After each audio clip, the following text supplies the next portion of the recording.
Okay. In today's episode, we're going to go over how do you determine total amount of visits in a cash-based physical therapy model. Let's get rolling. So, what's the problem here? Um, I think it is kind of a big problem. There's a lot of folks that are moving over to a cash-based model, and I think this is one of the primary reasons. So, let's say you're in a general outpatient setting in network, and it's insurance-based model. And typically, what's been happening over the course of time is that reimbursement has either been staying the same or getting worse. I think in very few situations, it's actually getting better. I'm not in an insurance based model anymore, but that's just what it seems like over the course of time.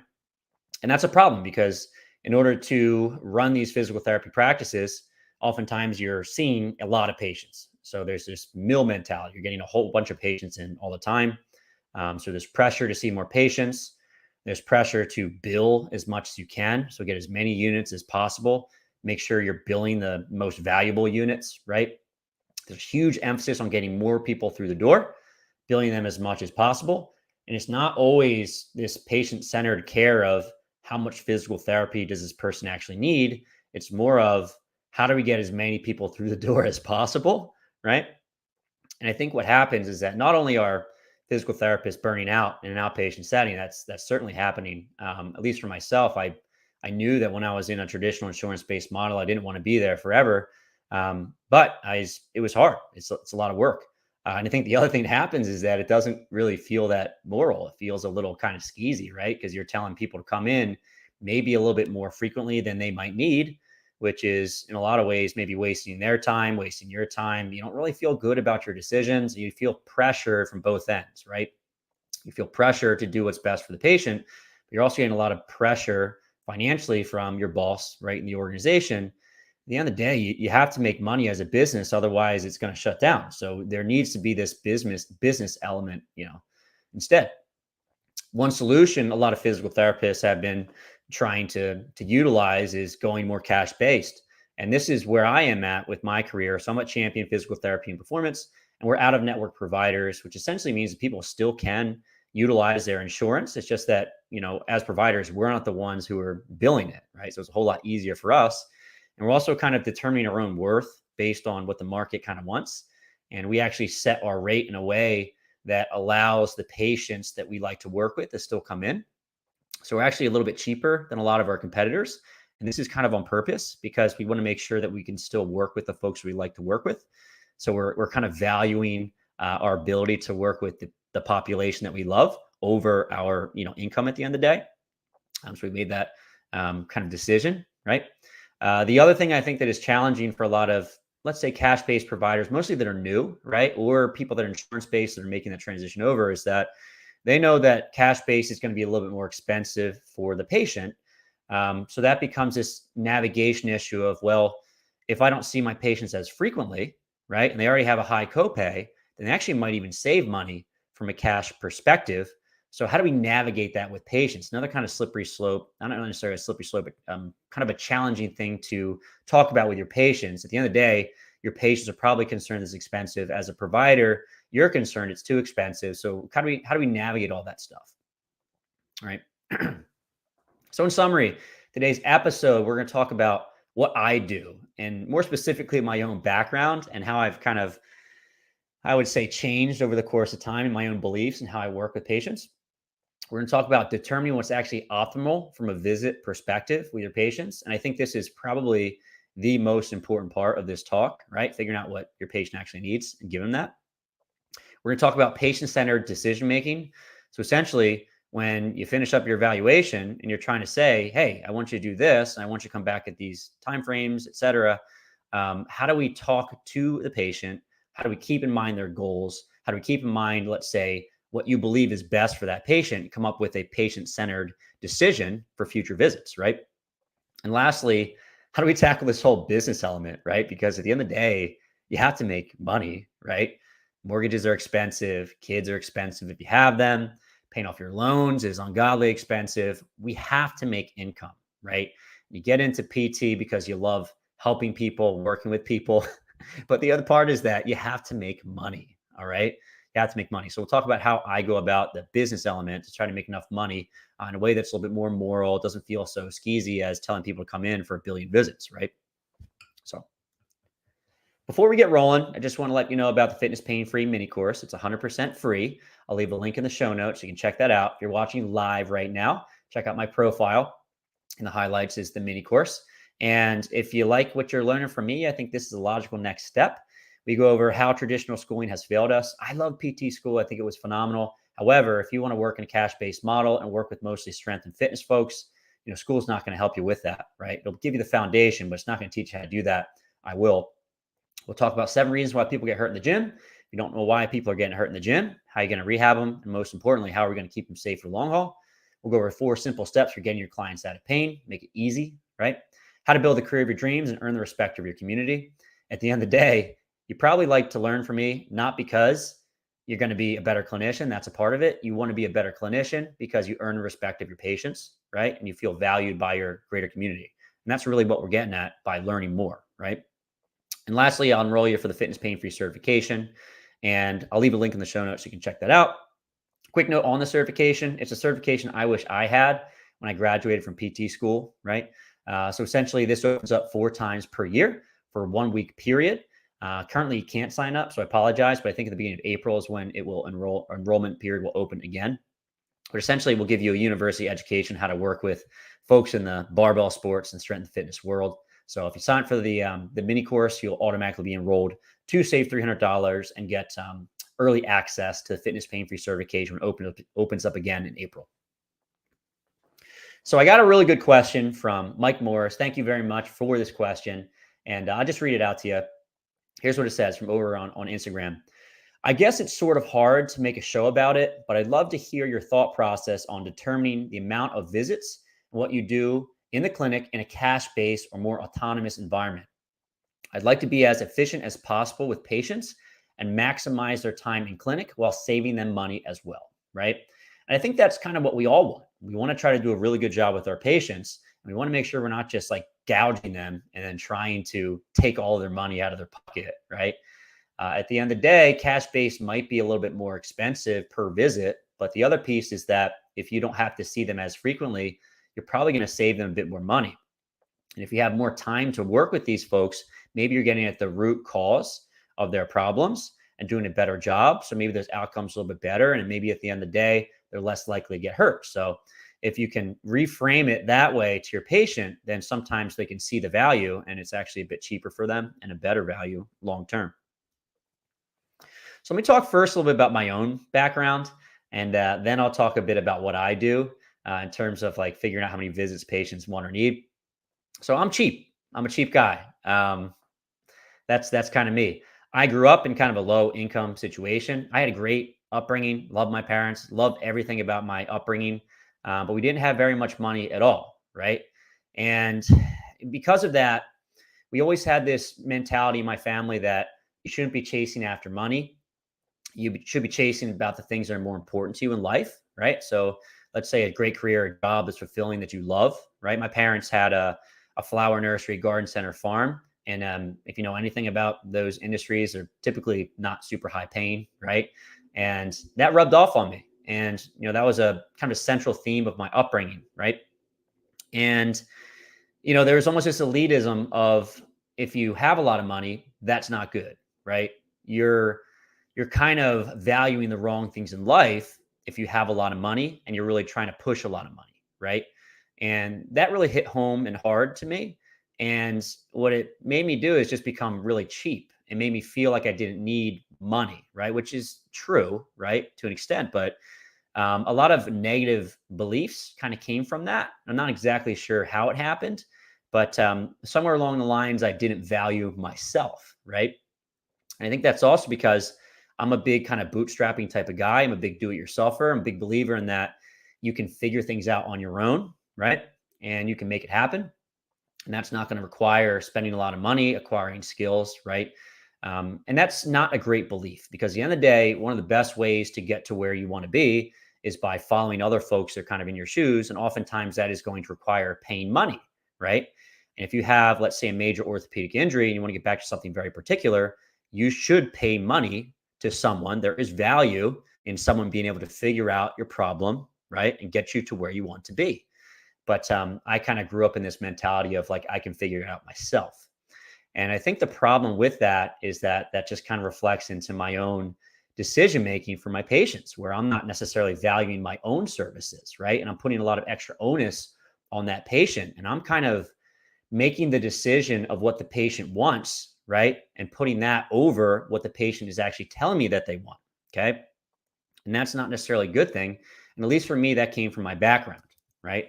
And I see it in a lot of students that I talk with. They don't really value themselves, right? They do a lot of stuff for free for the patients, which is not a bad thing necessarily. But I think sometimes that comes from a bad place. And we kind of need to learn to value ourselves. We need to make the best decisions for our patients, right? So how did this reflect kind of negatively with my own selling of physical therapy services, especially in a cash-based model? Well, I just don't value myself from a, monetary perspective. I wanted to make my services cheaper because I just didn't think what I had to offer was value enough for the monetary value.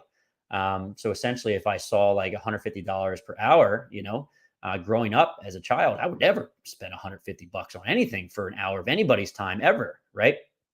And that's not necessarily a good thing, but it essentially kind of came out when I'm trying to sell my own services to someone else, right? Because I don't feel like I'm worth that $150 or whatever it is you do charge. So that's not necessarily good. The other piece is that there's this whole kind of pendulum swinging type effect. So if you work for years and years in a mill setting, right, which I was in I want to call it a mill setting, but really it wasn't that bad. I really liked where I was at prior to this. But the idea is you're trying to get as many patients through the door as possible. You're trying to bill as much as you can. You're trying to bill the most valuable units, right? So then when you get to a cash-based model, it's like you're trying to do the opposite. You're like, I'm trying to just provide value to my patients. I don't need to treat them a billion times, right? So sometimes you go the opposite direction and you're not treating them very much at all. And that's not necessarily a good thing either, right? So it's not optimal. And I think the last piece, and this is a bit of a buzzword, and I think it's accurate, we're trying to take the locus of control for patients, right? From a place of, I'm the therapist, I can help you with my skills directly, to I'm going to teach you these skills so that you can help yourself. So we're trying to get that locus of control to shift so that the patients believe that they can do things on their own. And part of that is giving people work to do and have them do it on their own, right? Which inherently means that maybe you're doing less visits because you're trying to get folks to be better at doing things on their own, right? Which I think that there's some value to that for sure. And that's certainly what I tend to do. But I think sometimes you can overdo it. And at least for me, with that mentality, I think initially I did overdo it, right? So the way I try now, and a lot of this came from mentoring from the people around me, particularly Mike Reinold, right? Because I would see people like one visit and never see them again very frequently. And I don't think that was optimal for the patient, right? And it wasn't optimal for myself, because if you're seeing every single patient one time, that's not great for business, right? So I think that we should make patient-centered decisions around what's most optimal for the patient that's in front of you, right? So what does that mean? Well, it depends entirely on the patient goals, right? And when you're in a cash-based model, you can do whatever the patient wants, okay? And obviously, we want to make sure that we're using evidence-based care. We're using treatments that have the best outcomes. But the other piece is that you're trying to provide value to the person that's in front of you, okay? And that often is not just doing the most evidence-based care, it's doing a bit of what the patient wants, right? So insurance companies are not going to reimburse you for writing fitness programs for a patient that's in front of you, but as a cash-based physical therapist, you certainly can, all right? And I think that there should be value seen in that as a physical therapist, that you can do that, right? So let's do a few case studies so you can kind of see what I'm talking about here. And this is my schedule kind of recently. So I had an AC sprain patient, hockey player, sprained their AC joint, came in, very painful at first, but these tend to make a pretty quick turnaround, especially for like a grade 1. Saw him from one visit, very painful. We treated it, gave him a bunch of exercises, saw him a week later. I tend to see the majority of my patients, I'd say once a week, once every other week. There are certainly patients where I see more. We'll talk about that in a minute. This patient came the next week. They're feeling very, very good. I updated all of their exercises and I said, hey, let's maybe schedule one more visit. But if you're doing really well, you don't need me, you're getting back to hockey, you don't need me anymore, right? And I really think that that's honest, right? Because I think that's probably what's best for that individual. And if they need more physical therapy, great. If they don't, great. Okay, that works out fine. I also have a meniscus repair patient on my schedule who's going to undergo ACL reconstruction surgery. She actually did just go get the ACL reconstruction surgery. But anyway, this is a very long rehabilitation, right? So basically, you've got 6 months from the ACL, excuse me. So you have an initial surgery to repair the meniscus. And then she had to have the old portal holes refilled with a bone graft because she had so many ACL reconstructions prior. And she has to wait 6 months for this all to heal. So the bone has to heal back again. And then she gets another ACL reconstruction surgery, which is now another maybe 9 months to a year of physical therapy. So this is just an enormous process. So for her, I would like to see her over the course of a year, year and a half. And for her, it's quite expensive, and she's not able to do this very well. So I don't see her as frequently. I see her once a week. We do like a 15-minute session. I end up writing some programming for her. She's very autonomous. During the early stages of rehabilitation, she goes and sees another physical therapist for a while to get some more hands-on treatment, and her insurance will cover that, right? So we just come up with this program for her based on her injury, right? What I think is best for her, and then also kind of what's reasonable from a financial perspective. I have another powerlifting patient who had a meniscus repair, and she's very, very elite. And I've kind of seen her off and on before that. And now she's just become regular. I see her twice a week, every week. And that doesn't change. It's been that way for years now.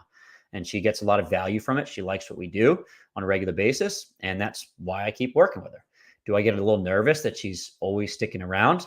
In the beginning, I did. I was kind of like, I need to get her more autonomous. I need to get that locus control more on herself. But in the day, she has great locus control. She has great programming. She's very smart, but she really values coming in and getting manual treatments and blood flow restriction and additional consultation stuff.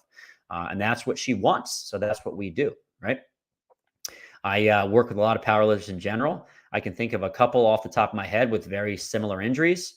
So I just had a competitive powerlifter with low back pain, and they're kind of on the end stages of rehabilitation.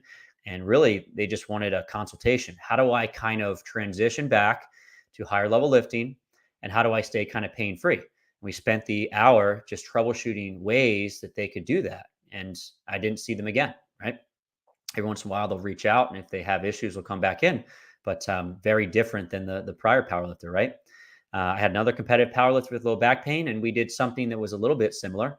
They came in for a consultation, and basically we determined that I would like to see him for a few visits and just say, hey, let's look at your squat technique. Let's look at your deadlift technique. Let's see if there's anything going on with your technique that's related to your pain. Let's see if we can troubleshoot a better program for you that we can make you a little safer over the long haul. Let's maybe do a few visits to maybe treat your pain. And that's what we did. So we had maybe 4 or 5 visits, and then they were kind of out on their own, doing their own thing. And a lot of it is kind of based on the patient goals and how they present, right? So it's going to be highly, highly variable. Hopefully those case studies give you a few ideas of what we do. So I think this is important, and I'll kind of blend my own backstory with this kind of idea to show you how I do this. So I think what's probably best for your patients, right, and also for your business is going to kind of ask what's going to be the patient's goals, both in the short term and the long term, right? Ask about their expectations for the current visit and also expectations for the future. I try to do this with every single evaluation. I ask a lot of questions about patient goals. Oftentimes, I'm getting patients that have already had a physical therapy experience. Maybe it wasn't the best, right? So they have preconceived notions. So I ask them about follow-up visits. Have you been to physical therapy before? Do you want to have multiple follow-up visits? What are you expecting, right? Because we're trying to meet those expectations.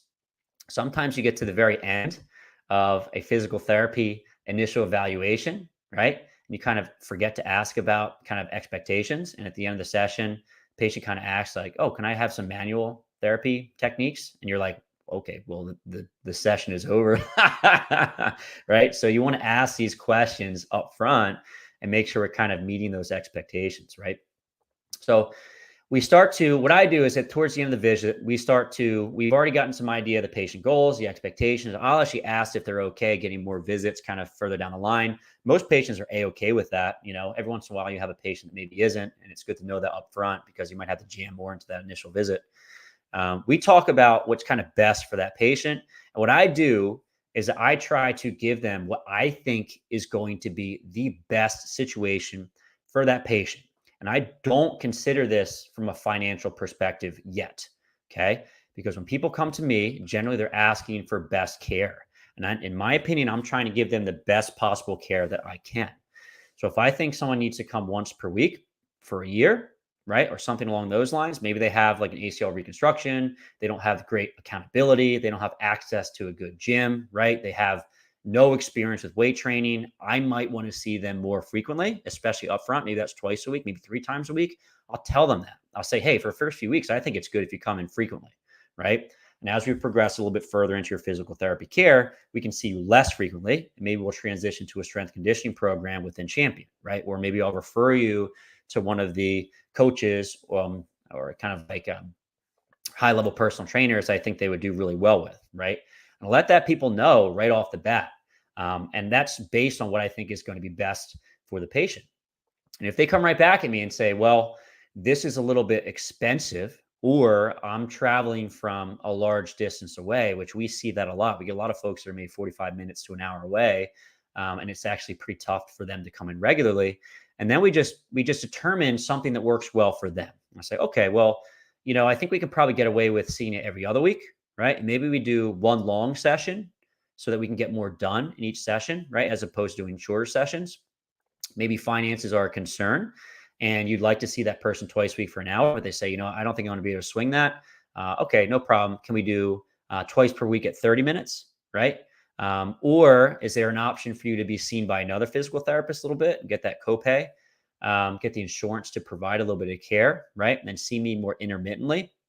When you advance, let's say after some sort of surgery, and you want to transition back to sport activity or kind of barbell activities, and the physical therapist you're working with may not have that experience, maybe you start doing more visits at that point with me. So you just troubleshoot it. But I think at the end of the day, it's very much based on what the patient wants, right? Their goals, their expectations, and then trying to provide what you think is absolutely best for that patient.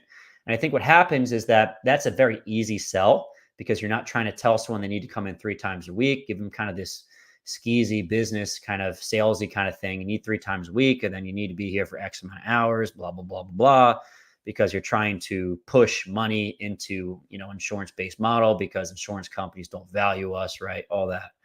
At the end of the day, I think this model is very honest. Okay. Feels good. I can sleep at the end of the day very easily because I feel like I'm making the best decisions for my patients. It's patient-centered, right? So I don't have an insurance company telling me I can do this and I can't do that, right? I can just simply give the patients what I think is best for them and what they want, right? I'm trying to meet all of their expectations, and we're having clear communication about what those are and how we can work together to meet those expectations.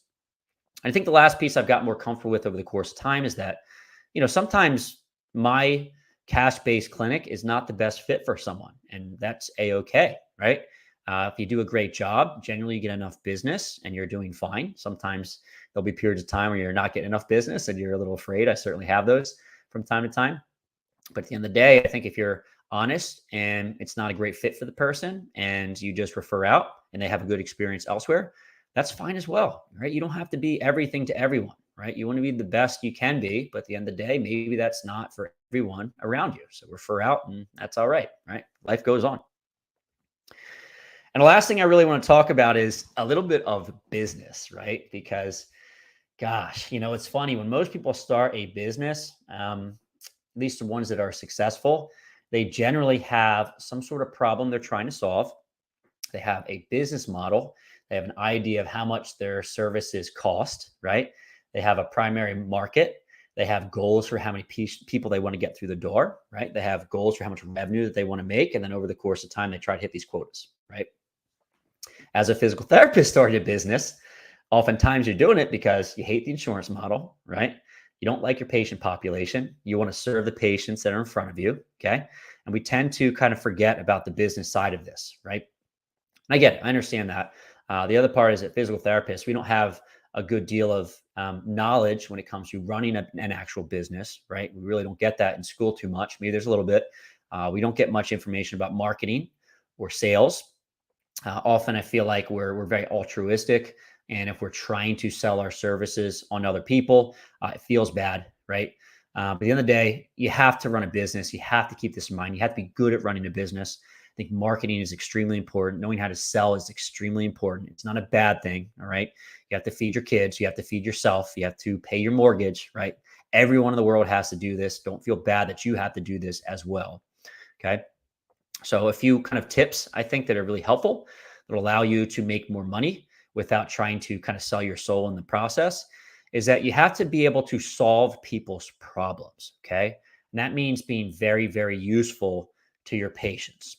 And this is one of the reasons why I kind of really push people to niche down. Obviously, you don't have to niche down, but I think the more niche you can be, the more useful you are to a given population, more so than other general practitioners, right? So I work in strength and fitness for the most part, and a lot of physical therapists don't really understand, let's say, barbell sports very well, okay? So I have this very niche knowledge about how to do rehabilitation for folks that want to get out of pain and back to training at a high level, right? I know how to handle rehab. I also can write rehabilitation as well as fitness and strength conditioning programs, which is very, very useful for my population. I've gotten quite good at writing programming over the course of time, which for a lot of folks that are training hard in the gym, the program is the most important thing, the coaching and programming. And I can provide that. Again, very, very useful for folks. It's a skill that a lot of general physical therapists don't have. I can give very good advice that's targeted to the people that are in front of me because I have a lot of experience working with those folks. So at the end of the day, I find that I'm very, very useful for a certain subset of patients, and I can bill for all of those services, right? I can write programs for you. I can coach you. I can rehabilitate you. I have a whole bunch of manual therapy skills that are good for you. I have a lot of experience. So if you have questions for me and you want some consultation type stuff, right? How do I get a pain? How do I stay pain free for the long haul? Right? I can give business advice. There's all sorts of things you can do as a cash-based physical therapist, right? So become very, very useful. Be very, very good at solving people's problems. I would be obsessive about the problems that your niche faces, right? Know those problems inside and out and learn how to help them. And that's going to make you a better physical therapist. It's going to improve your outcomes. It's going to make you extremely useful, which is going to help get more people through the door, right? If you're doing a phenomenal job with your patients and they love you, they're going to refer more patients to you. So that word of mouth is extremely powerful. And having more patients through the door means more money, right? So that's important, okay? The other piece of advice I'm going to give to some clinicians, and maybe some clinicians don't need this.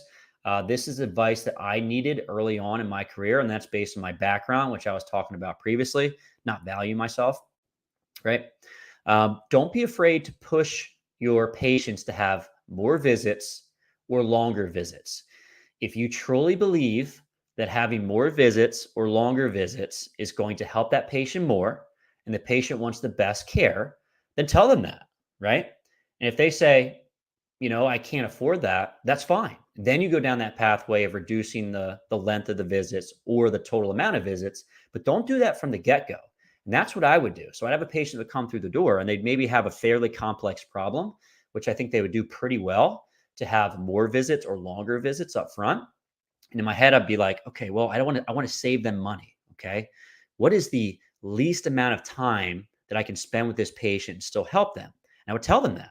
And that's not helpful because it's actually doing a disservice to the patient because they're probably not getting the best care, right? And it's also very stressful for me because I'm like, all right, I want to check this person's technique. I want to write a program for them. I want to do this. I want to do that. I want to do that.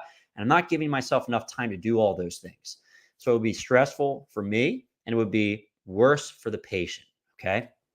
So I think that if you truly believe they need more visits, and for a lot of physical therapy patients, they're going to need more time. They're going to need more visits, right? So I think it's okay to let them know that, right? And I think the other part is that you want to create services, so business services, right? You can help people to provide continuing value.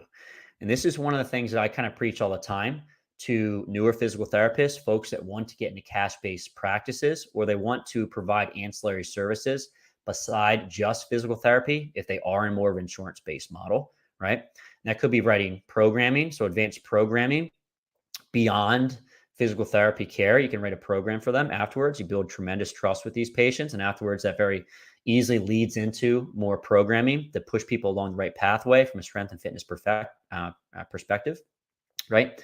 You can do personal training outside of physical therapy, right? You can have tune-ups. So I kind of believe in this whole idea of people coming in every once in a while, A, when they're hurt, right?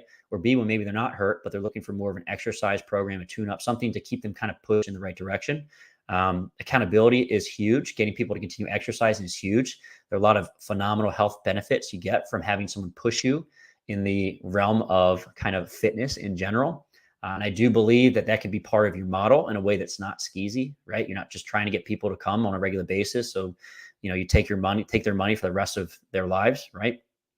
A lot of other industries do it. I probably wouldn't floss my teeth on a regular basis if the dentist didn't tell me I need to come in every 6 months, right? So it's not a bad thing to have regular visits with folks, right?